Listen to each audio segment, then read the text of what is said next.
Well, if we go over to the outpatient side, APCs, we've got all kinds of stuff, 59 modifier. PTOT is always an area that we can look at because maybe we're not counting the units correctly. I'm sure the RAC auditors will look at that. Did the documentation support the start and stop time, and did we count the number of units correctly? We can also get into an injection and infusion codes. Now, that could be interesting because what I find with injections and infusions is that we are undercoding. We're not overcoding, and we're still trying to figure out how to properly use those injection and infusion codes. Anyway, okay, wound care. Now, wound care is definitely a target, everyone. We have excisional debridement, skin grafts. We have all kinds of stuff. Sometimes we have non-physician practitioners doing this, so it may be built on the technical component primarily. And are we using the 25 modifier correctly? So what I would say to you is that if you have provider-based clinics, I would want to take a look at each one of the areas, whether it's wound care. Pain management is another one. I'm sure they're going to go after pain management.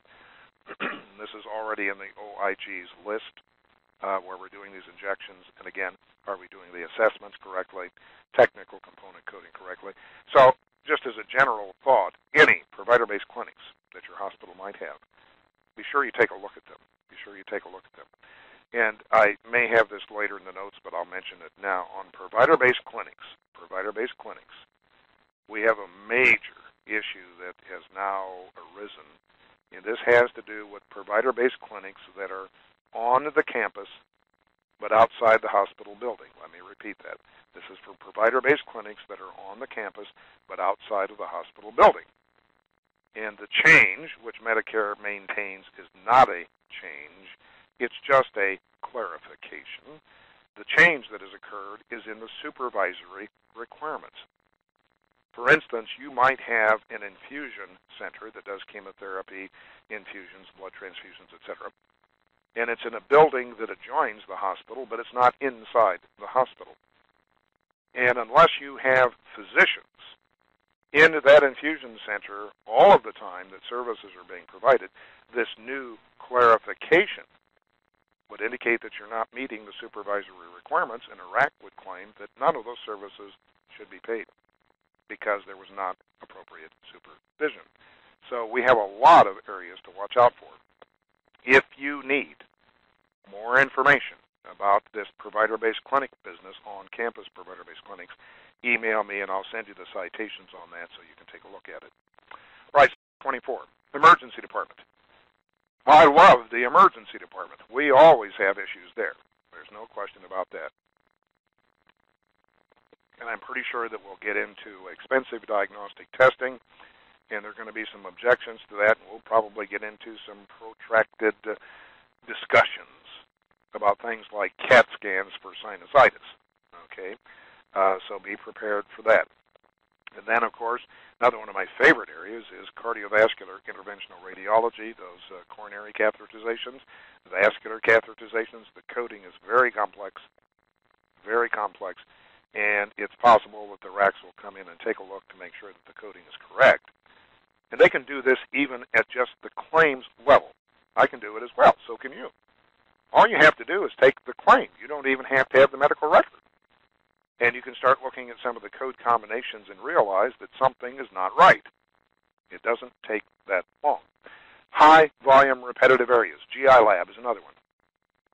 Now, for the most part, GI lab and then the cardiac coronary catheterization laboratory, we should have those pretty well under control. But nonetheless, something to look at in preparation for the RACs coming because they're going to be looking at these things as well. All right, let's go to 25. I've already mentioned this one. This one worries me.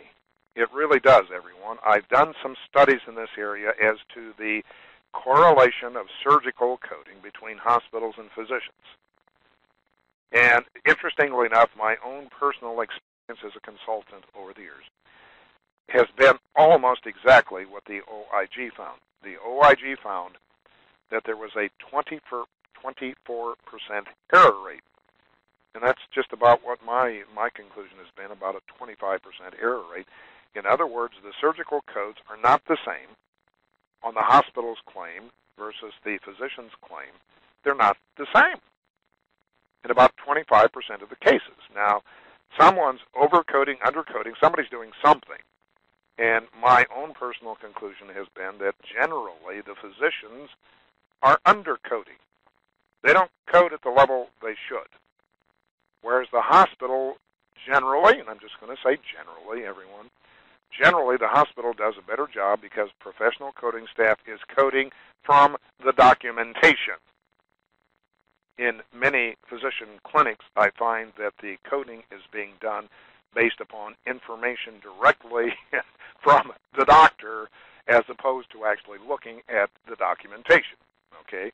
So this issue concerns me, and you might want to talk to your medical staff about this, and you might want to conduct some joint studies to see if indeed this is a problem at your hospital and the associated physician clinics. All right, so just a word to the wise. This is another one of those issues. I'd take a look at it. And in particular, at the bottom of slide 25, in particular, look at vascular interventional radiology. I've looked at this a number of times, and the error rate here is a lot higher than 25%, everyone. I would say in some cases the error rate approaches 100%, where there are differences between what the doctor's reporting and what the hospital's reporting. Now, some of this has to do with documentation, what's being observed, etc., but it's an issue that I would ask you, please, take a look at this one. All right, slide 26. Now, I've been doing a lot of talking about hospitals, a little bit about clinics, provider-based clinics, and then segueing over to freestanding clinics to a certain extent. If you're in one of these other healthcare providers, physicians, clinics, home health, skilled nursing, DME, you name it, you can be doing the same types of things. Now, the good news for folks like home health, skilled nursing in particular, the RACs will probably get around to you a little bit later. Doesn't mean they aren't going to get to you. They will still get to you, but it's probably going to be a little bit later because the deep pockets, the ones that have the bucks that they want to take back, are the hospitals. And then secondly, the physicians and clinics, and they will definitely get to those two areas, and then they'll get to everyone else. Now, I think the bottom of slide 26 is really important. Only the imaginations of the RACs will really delimit the number and type of issues that may be raised. We've discussed some of the issues, but we have not discussed all of them, and there certainly will be some new ones that will be developed over time. We have plenty of issues to go around. As I say, just go look at the last 5 years of OIG work plans, and you'll find lots of issues. As a matter, you don't have a problem finding issues. They're out there waiting for you. All you have to do is look. All right, slide 27. All right. Now, I've been talking about preparation all the way through. Looking at some of these issues, doing internal audits, maybe having an external gap analysis done, do whatever you need to get done in order to identify your vulnerabilities, if you have any, and I can assure you do. And I have some other things here on slide 27. And as I say, we can much more easily discuss this than getting it done. Now, I'm an auditor, among other things, and yes, I do a lot of audits. But it takes time. I mean, it takes time. If you're going to do inpatient audits and 3-day before skilled nursing placement audits and all of this stuff, this takes time, guys. There's no question about that whatsoever. And it also becomes expensive. So the question becomes, well, how much of this stuff are we going to do in preparation for something that might or might not happen? And then we don't know to what degree it's going to happen. So you'll have to always keep that in mind, the balance between the investment you're making and the potential payoff relative to being able to keep, not getting more money, but being able to keep the money that you already have. All right. One thing I would suggest you do, at least spend a little bit of time doing what I call data mining. Go out there and look at your claims database. segment it into certain types of services, and then just start taking a look. This is something I love to do. I really get excited to sit down with a set of 30 claims, just a set of 30 claims, outpatient, like a hospital outpatient, and then just looking through the claims. And I find a lot of errors. Now, many of them don't involve overpayments or underpayments, but errors are being made nonetheless. All right, slide